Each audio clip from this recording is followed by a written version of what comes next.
Bonsoir, 18h dans nos studios, la même heure sur toutes les pendules de nos stations régionales et à Kaolack. Bienvenue à Sud Soir. 3 morts sur le coup et 4 blessés graves. C'est le bilan d'un accident survenu dans la commune de Ndofane ce samedi. Mamadou Camara en parle dès l'entame de cette édition. Élection locale, les chapelles politiques s'y préparent. Khalifa Ababacar Sall de la coalition Taxawu Sénégal s'adresse aux militants et aux Sénégalais ce samedi à travers Jokko ak Askan Wi au moment où la Ligue démocratique plaide pour un choix juste et démocratique des candidats de la coalition Benno Bokk Yakaar. La Ligue dénonce par ailleurs la non-détermination de la date de tenue de ces joutes électorales et en appelle à la bonne volonté de tous les acteurs. Sur le front social, les vétérinaires mandataires du Sénégal montent au créneau et réclament leur rémunération de mandat sanitaire et déplorent la rupture de vaccins dans le pays. Le cheptel est menacé selon le coordonnateur du collectif Dr Issa Kane et l'invité de ce 18h. Sur l'international, nous allons nous intéresser au présidentiel au Tchad et au Bénin de ce dimanche 11 avril à N'Djamena. Les militaires et les nomades ont voté ce samedi alors qu'au Bénin, le déploiement du matériel électoral est perturbé par des routes bloquées. Pape Abdoulaye Dieye est à la partie technique. Sud Soir.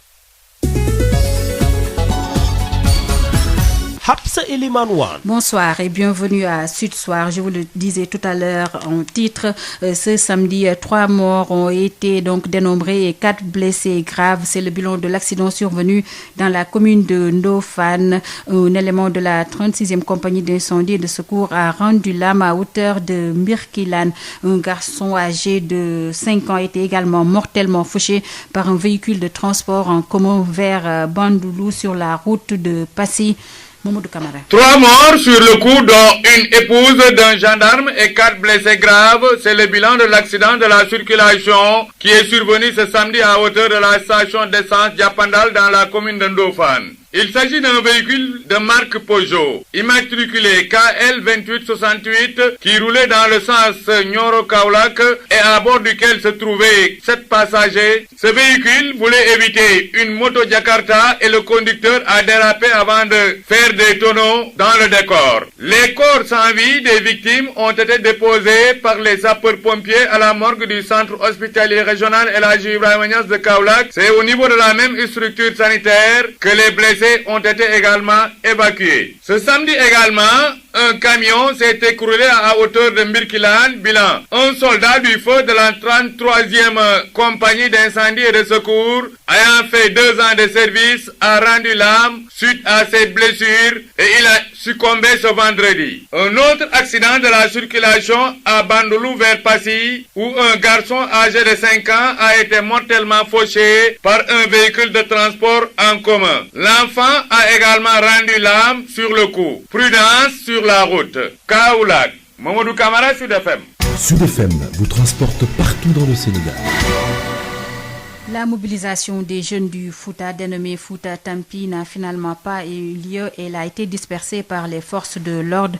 Pour rappel, cette mobilisation était prévue à la place de la Nation, communément appelée place de l'Obélisque. Nous parlons des prochaines locales. Jokko ak Askan Wi, Khalifa Ababacar Sall s'adresse à ses militants et au peuple cet après-midi. C'est dans le cadre de la reprise de ses activités politiques au sein de la coalition Taxawu Sénégal. Nous y reviendrons avec Ismaïla Marcel Koli dans nos prochaines éditions. Parlons toujours de ces locales avec la Ligue démocratique qui prépare activement ses joutes électorales avec la coalition Benno Bokk Yakaar. Mais la Ligue appelle à un choix juste et démocratique des candidats de cette coalition. En assemblée générale ce samedi, la LD regrette le tohu-bohu né de la détermination de la date du scrutin et invite la classe politique à faire preuve de bonne volonté et de retenue pour enfin trouver un consensus. Babacar Samb. Les 45 fédérations de la Ligue démocratique se sont réunies ce samedi en assemblée générale pour faire le bilan de leurs activités, mais aussi dégager les perspectives. En ligne de mire, les prochaines locales. Le député Nicolas Ndiaye est le secrétaire général. Nous sommes dans Benno Bokk Yakaar.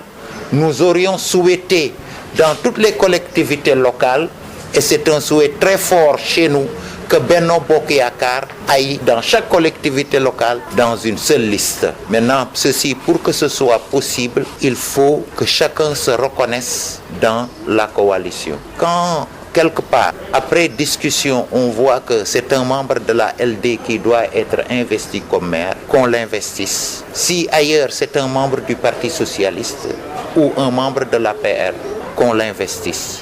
L'essentiel est que partout on investisse celui qui a le plus de chances de gagner. Maintenant, nous n'aurions pas souhaité qu'un parti ou des partis s'accaparent de tout et ne laissent pas la place aux autres. Dans une coalition, il faut de la générosité, il faut de la solidarité, il faut une mutualisation des forces. La date du scrutin, toujours objet de dissension au sein de la classe politique, la LD regrette et appelle les différents camps à faire preuve de bonne volonté et de trouver un consensus. Vraiment, les divergences ne sont pas si profondes, divergences de 2 à 3 mois, pour que des gens de bonne volonté ne puissent pas s'entendre. Il y a moyen de s'entendre. Une entente que la Ligue démocratique espère à l'issue des concertations de la commission politique du dialogue national. Babacar Samb, après la politique, place à la santé avec la colère des vétérinaires mandataires du Sénégal. Ils courent derrière leur rémunération de mandat sanitaire. À cela s'ajoute la rupture de vaccins au Sénégal. Conséquence de réelles menaces pèsent sur le cheptel. Babacar Ndao. Des réelles menaces pèsent sur la vaccination du cheptel au Sénégal. La rupture du vaccin inquiète les vétérinaires mandataires. Dr Issa Kane, président du collectif. Les vaccins qui sont les outils essentiels de ces campagnes de vaccination, soit ils sont manquants, soit ils sont insuffisants, soit ils viennent à nous tardivement. Et cela a impacté sur les résultats qu'on devait avoir. Ce qui fait que la couverture vaccinale au niveau du Sénégal concernant le cheptel est insuffisante pour protéger le cheptel contre les maladies qui les attaquent. Des techniciens de l'élevage qui courent depuis bientôt 3 ans derrière leur rémunération non encore payée par l'État du Sénégal, s'indigne Dr Kane. Depuis 3 ans, cette rémunération annuelle n'a pas été reçue par les mandataires du Sénégal, qui en souffrent beaucoup parce qu'ils sont à l'origine de l'organisation et de la mise en œuvre des campagnes de vaccination, que vous savez sont très coûteuses parce qu'il y a du personnel à mettre donc en œuvre, comme il l'a dit, des créations d'emplois, il y a aussi donc des véhicules, il y a des médicaments, il y a beaucoup de choses qu'il faut mettre en œuvre pour organiser une campagne de vaccination. Et troisièmement, un grand malaise, c'est le fait que la grande stratégie de développement de l'élevage avec le mandat sanitaire aujourd'hui est en train de souffrir de son application qui a été interrompue. Une situation qui ne laisse pas indifférents les éleveurs du Sénégal qui apportent leur soutien à ces vétérinaires mandataires. Ismaël Sow Junior, membre du Conseil national de la Maison des éleveurs du Sénégal. Et jusqu'à présent, il y a des maladies qui continuent. Il y a des exploitations qui sont décimées aujourd'hui par des maladies. Il y a des gens qui sont malades parce que juste il y a un troupeau qui est malade. Donc c'est l'urgence. Et il est temps aujourd'hui que nous, en tant que des acteurs, au moins qu'on mette ensemble pour combattre ensemble ces genres de fléaux-là. En tout cas, que le Conseil national de la Maison des éleveurs est prêt à collaborer avec vous. On ne peut pas aller sans vous. Des vétérinaires mandataires de la vaccination qui interpellent à nouveau le chef de l'État. Babacar Ndao, Sud FM. Babacar Ndao, le coordonnateur national du collectif des mandataires vétérinaires du Sénégal, Dr Issa Kane, est l'invité de ce 18h. Et nous parlons du bilan du jour de la Covid-19. 57 nouvelles contaminations ont été signalées et 185 patients sont sous traitement et 3 décès supplémentaires ont été enregistrés, selon le directeur de la prévention, Dr El Hadj Mamadou Ndiaye. Sur 1515 tests réalisés, 57 sont revenus positifs, soit un taux de positivité de 3,76%. Les cas positifs sont répartis comme suit. Nous avons eu 19 cas contacts suivis par nos services. Aucun cas importé n'a été enregistré au niveau de nos différentes portes d'entrée et 38 cas issus de la transmission communautaire ont été répertoriés et répartis comme suit. La région de Dakar totalise 27 cas. Les autres régions totalisent 11 cas. 70 patients suivis ont été contrôlés négatifs et déclarés guéris. 18 cas graves sont pris en charge dans nos services de réanimation. 3 décès ont été enregistrés le vendredi 9 avril 2021. À ce jour, 39 364 cas ont été déclarés positifs, dont 38 101 guéris, 185 patients sous traitement. Le ministère de la Santé et de l'Action sociale informe par ailleurs que depuis le début de la campagne de vaccination contre la Covid-19, 343 222 personnes ont été vaccinées sur l'étendue du territoire national. Les personnes ciblées pour la campagne de vaccination sont invitées à aller se faire vacciner au niveau des lieux de vaccination désignés, de conserver leur carte de vaccination après la vaccination, de ne pas oublier le rendez-vous pour prendre la seconde dose de vaccination prévue à cet effet, et enfin de continuer à respecter les mesures barrières comme tous. C'était le directeur de la prévention, Dr El Hadj Mamadou Ndiaye. Parlons toujours de santé. Nous quittons Dakar. Vous nous suivez sur la 98.5 pour nous rendre dans le PACA où vous nous écoutez sur la 96.7. C'est pour parler des 265 pensionnaires des Daara de Oumoul Koura à Diama Pakao qui sont désormais bénéficiaires de la couverture maladie universelle. Correspondance Moussa Dramé. La santé des pensionnaires des écoles coraniques appelées Daara est une préoccupation majeure de l'État du Sénégal. Le directeur général de l'Agence nationale de la couverture maladie universelle, le docteur Bokar Mamadou Daf, l'a rappelé cette semaine lors de sa visite à Oumoul Koura près de Ndiama Pakao.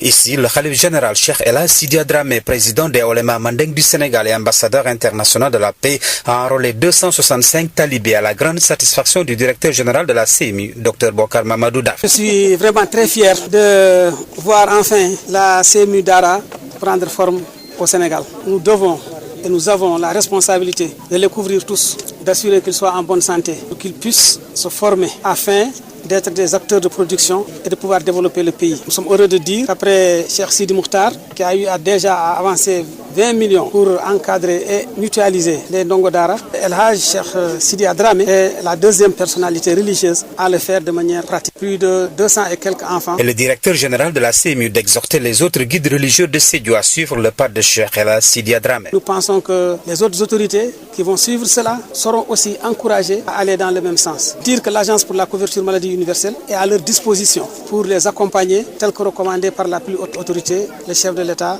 Macky Sall. Pour sa part, le guide religieux El Hadj Sidi Dramé s'est réjoui de l'engagement de l'État du Sénégal à rendre plus accessibles les soins de santé et l'implication des Daara dans cette prise en charge est un baromètre d'équité sociale, a dit El Hadj Sidi Dramé. Auparavant, le directeur général de l'Agence nationale de la couverture maladie universelle a présidé un comité régional de développement CRD au cours duquel il a fait savoir que la région de Sédhiou a atteint 87% de prise en charge des cibles. Moussa Dramé, Sédhiou, Sud FM. Moussa, nous nous intéressons à la journée nationale de l'anglais, notamment la 24e édition célébrée ce samedi avec comme thème une école à la vie. Les organisateurs veulent explorer ce thème à travers des présentations pour permettre aux enseignants de mieux rendre les cours. Les détails, c'est avec le président des professeurs d'anglais au Sénégal, Abdou Niane, avec El Hadj Malick Ndiaye. Aujourd'hui, nous sommes à l'EBAD pour la célébration de la Journée nationale de la langue anglaise. Et aujourd'hui, nous célébrons la 24e édition de cette journée. Le thème de cette année, c'est lié l'école à la vie. L'école à la vie, donc de la théorie à la pratique. Et comme vous le savez, dans la loi d'orientation sénégalaise, la relation école et vie est très saillante parce que tout ce qui se fait à l'école doit servir à la vie. C'est pourquoi aujourd'hui nous avons voulu explorer ce thème à travers des présentations pour permettre aux enseignants de mieux rendre leurs cours beaucoup plus collés à la réalité au quotidien. Donc voilà en quelque sorte le thème de cette édition. Nous organisons cet événement en partenariat avec l'ambassade des États-Unis au Sénégal. Depuis plusieurs années, c'est l'ambassade qui nous appuie pour l'organisation de cet événement. Et nous avons l'insigne honneur de recevoir des délégations venant de toutes les régions du Sénégal, de Kédougou à Matam, pour célébrer la journée. Cette journée, c'est une journée pédagogique pour nous, profs d'anglais, une journée de formation. Donc voilà en quelque sorte le but de la célébration de cette journée. C'était Abdou Niane, le président des professeurs d'anglais du Sénégal, qui célèbre ce samedi la journée nationale qui leur est dédiée. L'association des artisans et brocanteurs impactés par le projet du train express régional sonne l'alerte. La dite association, qui regroupe plus d'une dizaine de corps de métiers, occupé le site de Colobane Wahinan depuis 1976, sollicite un appui. Le site de recasement qui se trouve à Sébikotane n'est toujours pas fonctionnel, selon l'un des membres de cette association, Cheikh Diop, joint par Adja Ndeye Mariam Ndiaye. Le gouvernement du Sénégal nous a déguerpis et nous a donné un terrain qui se trouve à Sébikotane, un site de 3 hectares 500. Mais jusqu'à aujourd'hui, plus de 4 ans, nous sommes restés sans que le terrain soit exploitable par manque de régularisation et de sécurisation. Aujourd'hui, nous avons fait un point de presse pour donner l'information aux Sénégalais et pouvoir parler aussi au président de la République qui est en train de parler par rapport à l'emploi des jeunes. Nous voudrions tout juste lui faire savoir que nous étions plus de 10 000 jeunes qui avaient déjà des emplois. Et aujourd'hui, nous sommes dans une situation désastreuse parce que plus de 4 années est là et nous n'avons pas de travail, nous n'avons pas là où nous remettre pour remettre notre travail. Le chef de l'État signale aussi au ministère de l'Artisanat et de la transformation du secteur informel l'urgence, la réforme fonctionnelle et la modernisation des chambres de métier, de renforcer le dialogue de proximité avec les acteurs du secteur, dont le rôle collectif majeur demeure un atout pour le développement économique. Et au lieu de se donner de la tête à vouloir créer de nouveaux emplois, ce qui est dévolu au secteur privé d'ailleurs, nous invitons le chef de l'État à commencer par organiser et accompagner ces 10 000 jeunes artisans que nous sommes.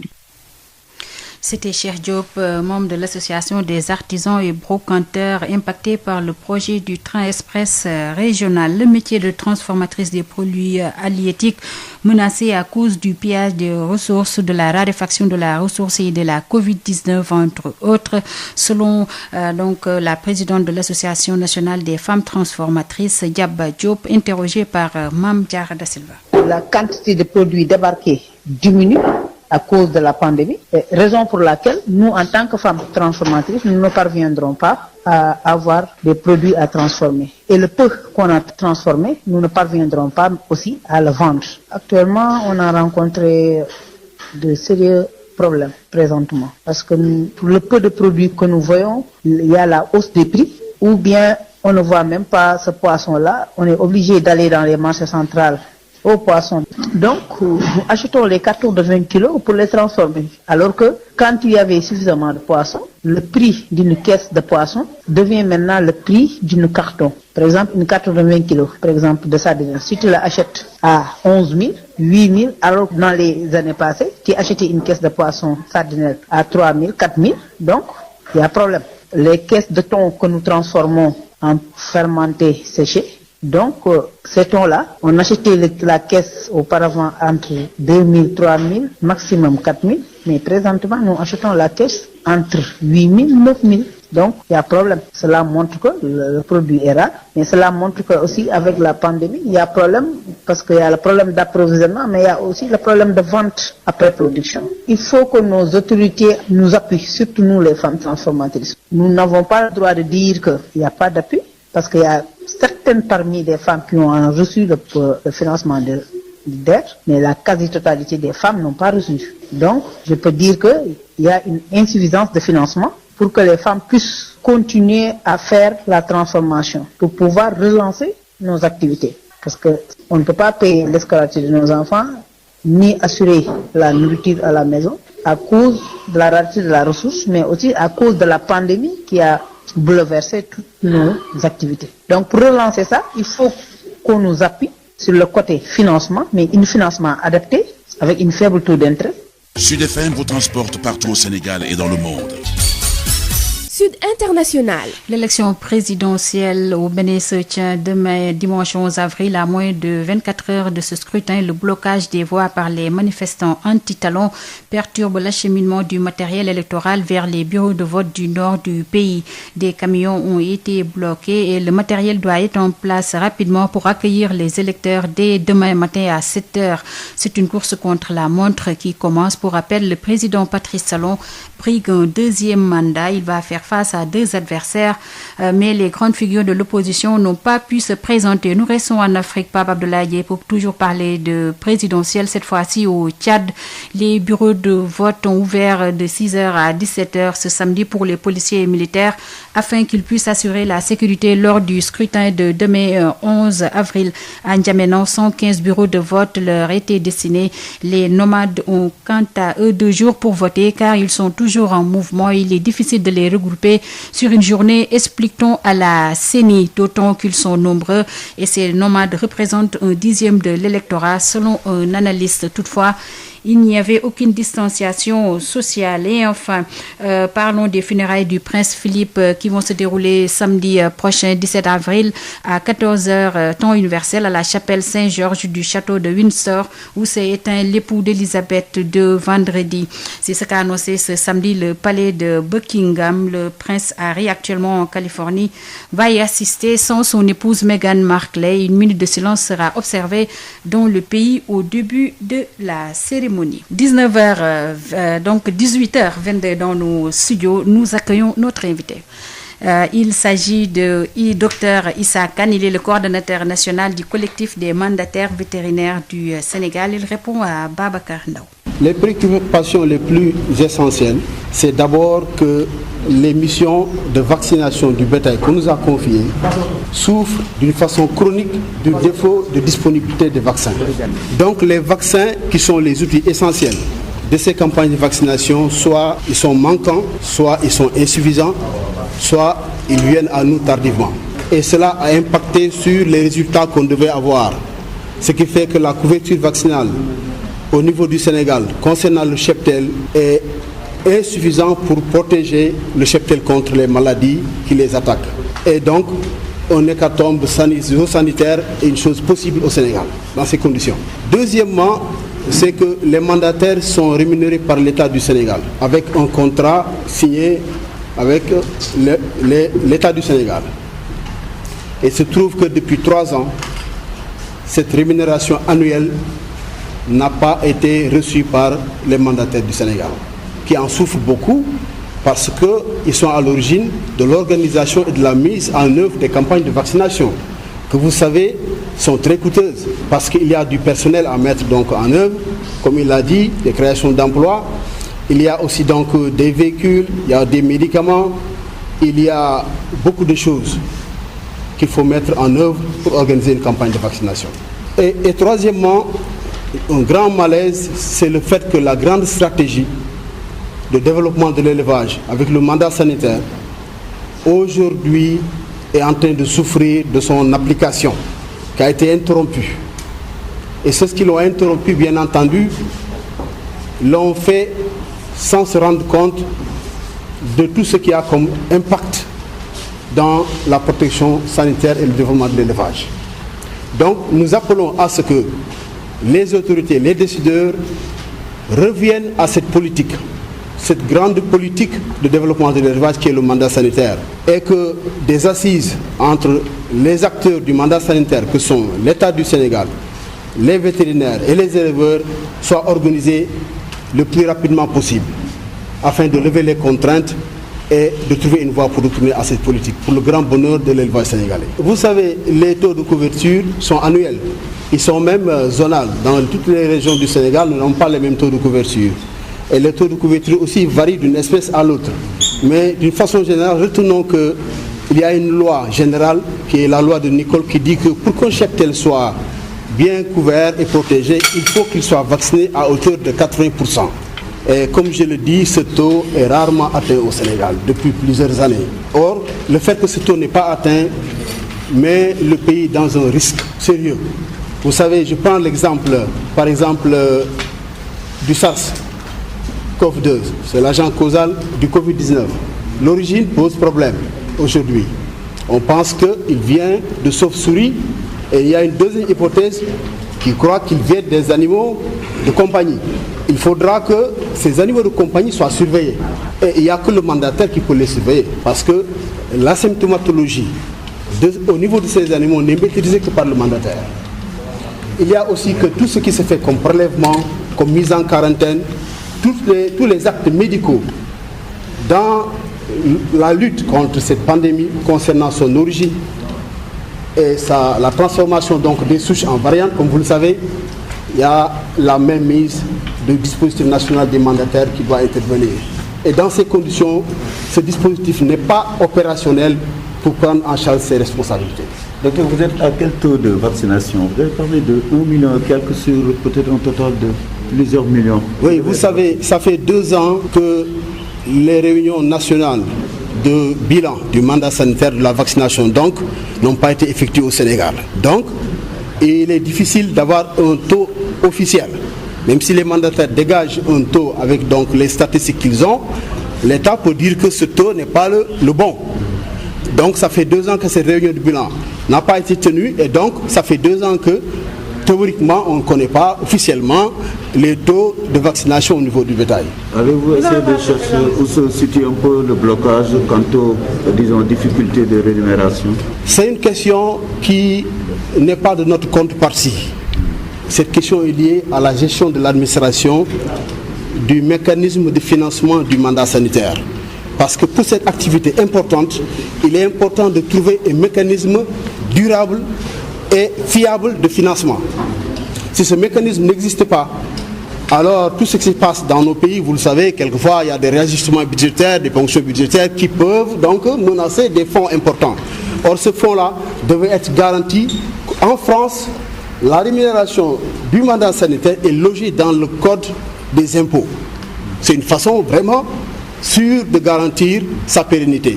Donc, on doit réfléchir au Sénégal dans un mécanisme pareil et des sources de financement qui sont fiables et durables, qui sécurisent donc l'activité des mandataires.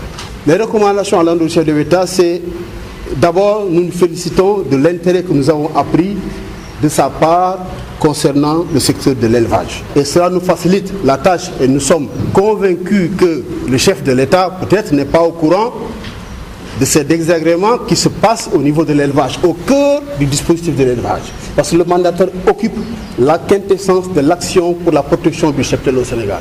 Donc s'ils ne sont pas payés pendant 3 ans, j'ose espérer que le chef de l'État n'est pas au fait de ces informations.